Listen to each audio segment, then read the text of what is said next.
Olá, está no ar o terceiro episódio do Segundamente, da temporada de 2026, com a participação da advogada eleitoralista, minha amiga Ana Raquel Gomes. Eu, Geralda Cunha, estarei com vocês para falar sobre o que está sendo considerado um marco histórico para as eleições de 2026, que é a Resolução número 23.759, conhecida como a Resolução Cidadã. Tudo bem, Geralda? Olá, ouvintes internautas. Obrigada mais uma vez. A gente é que agradece. Explica pra gente o que é a Resolução Cidadã. Então, Geralda, como você mesmo contou, é um marco histórico, de fato. E ela foi apelidada pelo TSE, né, de Resolução Cidadã, ou também Estatuto da Cidadania. E serviu de base para a elaboração do Manual do Eleitor. Esse Manual do Eleitor ele está disponível no site do TSE. É bom a gente lembrar o TSE sempre dá ampla divulgação aos seus atos. E esse ano tem uma página específica para as eleições de 2026, que lá vocês podem, também no próprio site do TSE, vocês podem encontrar todas as resoluções, o Código Eleitoral, a Lei das Eleições e esse Manual do Eleitor que vocês podem baixar e ter acesso.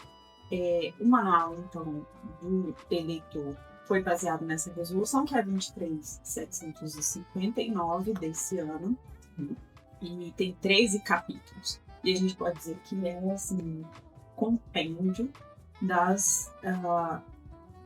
dos direitos do eleitor, por assim dizer, e o intuito do TSE, da Justiça Eleitoral, foi o quê? Simplificar. Então tem uma linguagem bastante didática, simplificada. Então foi simplificar o acesso e o entendimento dos eleitores ali, dos seus direitos e das suas obrigações. E também, aí já entrando especificamente no que a gente chama das minorias qualificadas, dispor sobre direitos específicos que visem a inclusão dessa parcela da sociedade, porque afinal de contas a democracia ela tem que ser ampla, ela tem que incluir, não excluir. Sim. E aí é um movimento da Justiça Eleitoral que traz assim regras que visam justamente a inclusão. Maravilha. E então, falando sobre essa visão de inclusão, de cidadania, de ampliar esse leque, de alcançar mais pessoas, né? Nós estamos num país hoje com mais de 150 milhões de eleitores. Então, eu trouxe aqui alguns itens que estão previstos nessa resolução e gostaria que você, então, ajudasse a gente a pensar sobre esses direitos. Por exemplo, sobre as pessoas transgêneras, o que a resolução prevê? Bom, a resolução agora permite que no cadastro eleitoral conste o nome social das pessoas transgêneras. E por que isso é importante? Porque, na verdade, as pessoas querem se sentir incluídas. Se elas fazem parte, de fato, da sociedade, elas têm o direito de serem chamadas como quiserem. Então, agora, no cadastro eleitoral, as pessoas transgênero podem ter o seu nome social cadastrado. Isso é muito importante. Eu fico pensando quanto nós evoluímos enquanto sociedade desde a Constituição de 1988. Eu já trabalhava, né, no serviço público em 1988, então desde 84 eu já era servidora pública. E eu me recordo que uma das funções que eu exerci como policial civil era no atendimento a pessoas vítimas de violência no posto policial do Hospital das Clínicas. E a gente recebia muitas pessoas transgêneras lá. Só que naquela época esses termos não existiam, né? A gente era mais... O nome social e a identidade de gênero. Sim. Hoje a gente tem essa expressão, identidade de gênero. Porque naquela época era tudo muito de uma maneira essas pessoas eram muito discriminadas. Se hoje elas são discriminadas, naquela época nem se fala. Então, às vezes, chegaram vítimas de um acidente ou de um crime, né, uma facada, e aí a gente ia buscar os documentos, estava lá o documento do batismo, do registro civil, não o da pessoa. E aí, quando a gente ia conversar com elas, né, aquelas que estavam em condições de conversar, então, qual que é o seu nome de guerra? Esse era o termo que a gente usava. Qual era o seu nome de guerra? Então, às vezes, a pessoa lá no registro civil era o José e o nome de guerra, né? Hoje, felizmente, com todos os direitos adquiridos, então o nome social prevalece, né? O nome de guerra, às vezes, fala, é Alice, é Bárbara e tal. Sim. E a gente colocava, mas isso porque a gente tinha esse cuidado, porque mesmo dentro de tanta falta de direitos, a gente tinha esse cuidado de escrever. Era mais uma questão de vocês, né? Era mais não era uma questão do sistema, o sistema não incluía. O sistema né? não incluía. A gente é que fazia questão de escrever, até para futuros questionamentos e tudo, ter mais um elemento ali que caracterizasse aquela pessoa. Não, agora existe aí essa previsão, né? De sigilo dos dados, né? Das pessoas transgêneras, mas assegurado o direito do uso no cadastro social do registro, no cadastro eleitoral do nome social e da identidade de gênero. Muito importante. E aí, vamos lá então para um outro item que eu elenquei aqui. Em relação aos povos originários, os indígenas, os quilombolas, o que prevê a resolução? A resolução prevê, e aí é uma questão de inclusão também, né? A gente, infelizmente, tem um histórico de não valorização, de desqualificação, desumanização dos povos originários, Sim. Infelizmente. Mas foi garantido pela resolução que os povos originários pudessem, né? Suas organizações, enfim, os seus costumes, tradições e línguas maternas fossem assegurados e respeitados ali no momento do atendimento eleitoral. Então, isso também é um avanço muito grande, porque, afinal de contas, a gente, e até hoje, por um grande período ali da história do Brasil, a gente passou pela desqualificação e desumanização desses povos. Infelizmente, são os nossos ancestrais, né? E já teve momento, por exemplo, que os indígenas eram considerados pessoas incapazes, né? Sim. O termo era esse. Sim. Incapaz. Civilmente incapazes, né? E aí... Nesse caso, eles não precisavam nem votar. Não. Mas agora... direito. Sim. Mas em 97 foi garantido também, com a lei das eleições, né, em 1997, a gente teve a possibilidade aí de que os analfabetos pudessem votar. Certo. Né? E aí a gente teve outras garantias. É como a gente sempre vem falando nos programas, né? A justiça eleitoral está em constante evolução. E como a gente tem a participação das organizações sociais, das entidades civis, enfim, de vários grupos, e de parlamentares, é importante ter representação, Sim. né, no Congresso, nos parlamentos, por assim dizer, para que esse tipo de evolução da democracia aconteça de fato. Então, assim, hoje a gente ela seja mais representativa. Exato. Hoje a gente tem representatividade de lideranças indígenas, Sim. né? Muito aquém do que deveria, de fato, mas a gente já tem. Então, assim, o fato da gente hoje ter essa resolução cidadã, por assim dizer, é fruto da luta de várias entidades, de várias organizações, de vários parlamentares, de várias lideranças, né? E ali a questão dos povos indígenas de terem garantido o atendimento e ali, respeitado as suas línguas, as suas tradições no momento do atendimento, sem que seja necessário a obrigatoriedade, a exigência de que falem a língua portuguesa ou compreendam a língua portuguesa, é muito importante. Com certeza. E em relação às pessoas com deficiência? Então, a gente teve aí, com relação às pessoas com deficiência, um estabelecimento de que os eleitores com deficiência física ou mental, que fosse impossível ou oneroso o cumprimento das suas obrigações eleitorais em razão da sua condição. Então, eles ficam isentos de qualquer tipo de multa ou sanção, né, por terem a dificuldade de irem votar. E aí a gente também tem a questão da acessibilidade, que pode ser requerida para que essas pessoas que têm dificuldade de mobilidade tenham aí a garantia de transporte para um local de votação que seja mais perto de suas casas. Você falou dos eleitores analfabetos. Também tem alguma mudança em relação a eles? Não, eles podem votar, permanecem podendo votar. Diz assim, por exemplo, eles podem levar a colinha. Sim. A colinha pode sempre levar, né?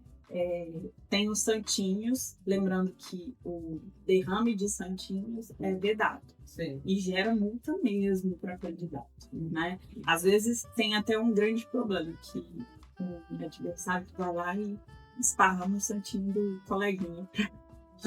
Na madrugada, né? É o voo noturno que a gente chama, tem essa expressão, voo noturno. Absurdo isso. Mas gera muitos transtornos, né? Sim. Questão ambiental, de poluição e tal. E também porque tem, assim, às vezes tem tanto derrame, as pessoas escorregam. Tem pessoas que sofrem acidentes, de fato, dependendo do local onde tem ali o derrame do santinho. Mas aquele eleitor que tem a dificuldade, ele pode sim levar a sua colinha, ele pode levar o santinho, ele pode levar o papelzinho com o número dos seus candidatos, isso não tem problema nenhum. O que não pode? Alguém ir na cabine de votação acompanhando aquele que o eleitor. Tem casos muito específicos em que é possível a liberação do acompanhante. Sim. Mas o acompanhante não pode votar pelo eleitor com dificuldade. Ele pode acompanhar para ajudar. O presidente da sessão também pode acompanhar ali até a cabine de votação, mas não pode votar pelo eleitor. Porque aquele ambiente da cabine de votação, além de ser exigido o rigor do voto, né, do sigilo do voto, é um ambiente que é considerado indefasado, assim. Então, não pode, de fato, até pela questão do sigilo do voto. Sim. Inclusive, eu queria que você explicasse mais sobre esse sigilo do voto. A Câmara, nós temos aqui as cabines, né? Isso. O que o eleitor deve levar para a cabine? Porque hoje em dia, com essa coisa de rede social, de internet, todo mundo querendo se mostrar, registrar o que está fazendo, né? Levar o celular para a cabine. Não pode. Registrar o seu voto. É crime eleitoral, né? Qualquer tipo de mecanismo, seja celular, filmadora, aquelas canetas com filmadoras, enfim, algum tipo de telecomunicador ali, não pode acompanhar o eleitor na cabine. O eleitor não pode ir com esse tipo de equipamento para a cabine. Sim. Então, quando a gente vai votar e a gente está com o celular, o mesário, né, ou o presidente da sessão normalmente pede que a gente deixe. Inclusive tem até ali geralmente tem ali uma advertência colada na parede dizendo que não pode. Certo. E aí, lembrando, né, a gente vê vários casos de eleitores que vão lá e filmam: votei, tô aqui comprovando que votei e tal. Não sei, faça isso, você pode responder uma representação. A gente tá, tem uns que adoram fazer isso. E a vontade de aparecer é mais forte. Então, não façam isso, porque vocês podem responder. A gente tem casos em que o Ministério Público fica de fato ali de olho e quando vê que teve uma postagem nesse sentido, vai lá, pega aquela postagem e faz a representação Você vai responder por um crime eleitoral, você vai pagar uma multa. Não faça, não faça. Outra coisa, mudou alguma coisa em relação ao voto em trânsito? E o que é o voto em trânsito? Né? Porque hoje em dia tem muitas pessoas, hoje inclusive eu conversei com uma delas, está mudando de cidade. Uhum. E então está na dúvida, né? Se ela vai poder votar indo para a cidade. Tá, primeiro se tem tempo de mudar o título. E se não tiver tempo de mudar o título, se vale o voto em trânsito. O domicílio eleitoral a gente tem 6 meses, né, para votar, para mudar. Então hoje a gente tem um aplicativo, né, que é o e-título, e a gente tem também a página do TSE, onde o eleitor pode ingressar e começar o seu atendimento eleitoral ali. Então, com o seu CPF, com o seu título de eleitor, você acessa a página, acessa o aplicativo e faz ali o seu atendimento. Então, você pode regularizar a sua situação, porque você não foi votar, está devendo, né? Precisa pagar para que você volte a ter uma situação regular do seu título. Isso a justiça facilitou tanto que ali, pelo aplicativo, você acessa a sua multa, você gera, você pode pagar por Pix. E o pagamento por Pix acontece assim quase que imediatamente, o que é muito rápido, e você já tem a regularização. A gente tem uma parte pequena ainda do eleitorado que precisa fazer o registro biométrico, que não fez. Você inicia o atendimento ali também pelo aplicativo, faz ali a atualização dos seus dados e agenda o comparecimento no cartório eleitoral para colher a biometria, né? Então, assim, foi muito facilitado. E a questão do voto no trânsito, você também pode iniciar ali o atendimento pelo aplicativo. Você informa que você estará, e só pode ser feito nessa eleição, nessa circunscrição do pleito, né? Você fala que vai viajar, aonde você estará, né? Se no exterior ou no Brasil, em alguma capital no Brasil, e você fala, deixa consignado onde você estará, e aí você pode fazer o voto em trânsito, né? Então, mas também tudo pelo aplicativo. Olha, a justiça facilitou tanto que você pode fazer isso pelo aplicativo, mas você, por exemplo, se você não está no seu local de votação, se você não solicitou o voto no trânsito, mas você quer justificar no dia da votação, você quer dar um jeito de justificar, vai até num colégio eleitoral, né? Ou seja, um local de votação, que geralmente a justiça eleitoral deixa um mesário ali com um formulário para que você justifique ali naquele momento. Realmente facilitou muito. E aí, nessa onda de facilitar, dessas modificações que você explicou, né, detalhadamente cada característica de como essa resolução está incluindo essa diversidade que nós somos, né, e temos no nosso país. Ok, a justiça fez todas essas alterações nessa perspectiva de inclusão. Agora, será que as pessoas que estarão lá atuando estão preparadas para lidar com essa diversidade, né? E de não cometer nenhum tipo de ato que, às vezes, revitimize essa pessoa? A justiça eleitoral, ela faz vários treinamentos. Então, assim, é bom lembrar que o processo eleitoral, ele não começa quando a eleição, a campanha começa.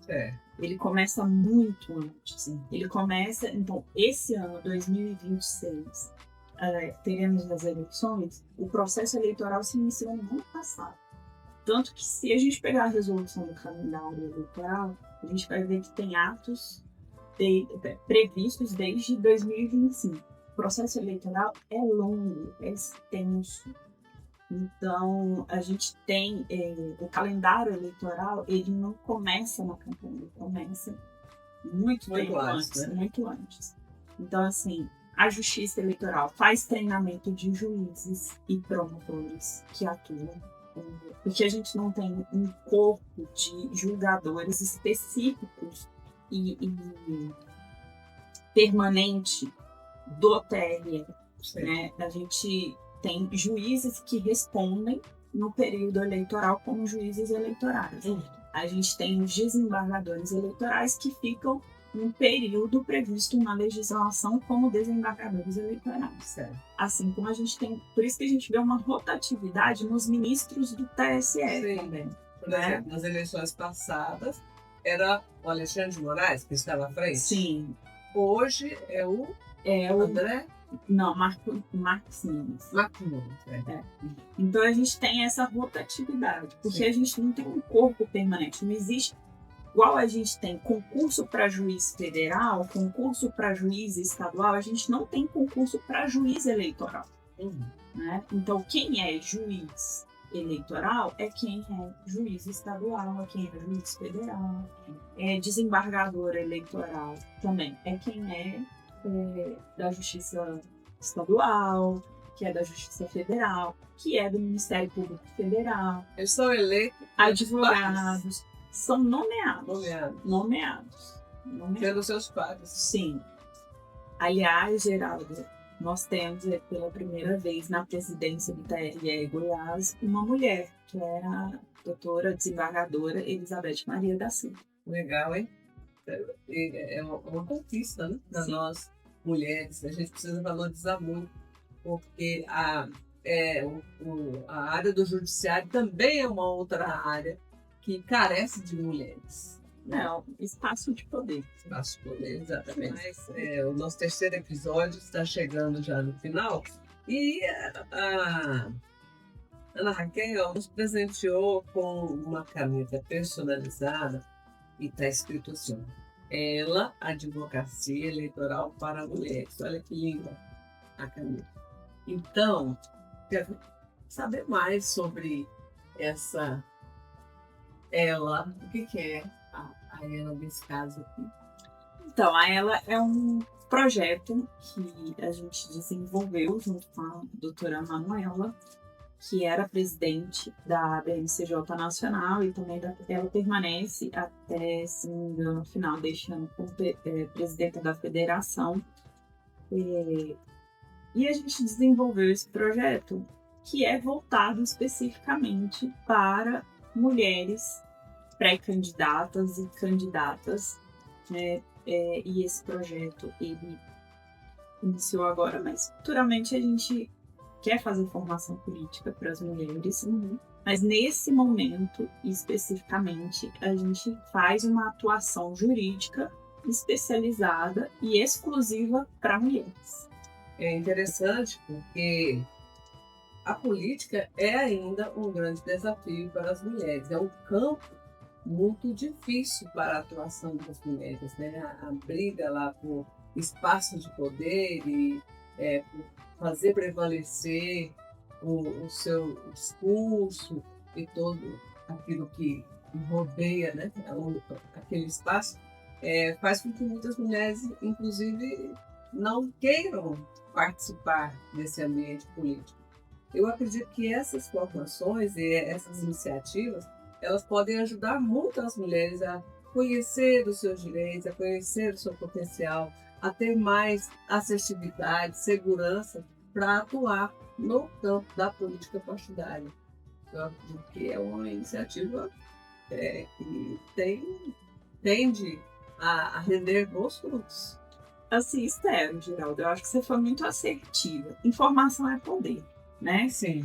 E como a gente pretende fazer a formação política, é justamente para que as mulheres tenham um conhecimento amplo dos seus direitos, dos seus deveres. Assim, né, sabendo dos seus direitos, sabendo dos seus deveres, é possível fazer campanha, pré-campanha com segurança.